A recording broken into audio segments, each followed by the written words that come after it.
তবে তুমি জেনে রেখো, আমার থেকে বেশি কেউ কখনো তোমাকে ভালোবাসতে পারবে না।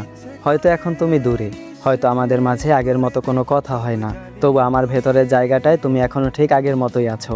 অনেকেই আসবে তোমার জীবনে, অনেকেই হয়তো তোমাকে হাসাবে, সময় দিবে, কিছুটা ভালোও রাখবে, কিন্তু আমার মতো করে তোমাকে কেউ বুঝতে পারবে না। আমি তোমাকে শুধু ভালোবাসিনি, আমি তোমার অভ্যাস হয়ে গিয়েছিলাম।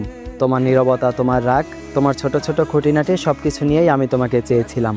তুমি চলে যাওয়ার পরেও আমি বদলাইনি, এখনও তোমার জন্য একটা আলাদা জায়গা রেখেছি, যেখানে অন্য কেউ কখনো জায়গা নিতে পারবে না। হয়তো এটা একতরফা, হয়তো এটা বোকামি, তবুও সত্যটা বদলায় না। আমি তোমাকে মন থেকে ভালোবেসেছিলাম।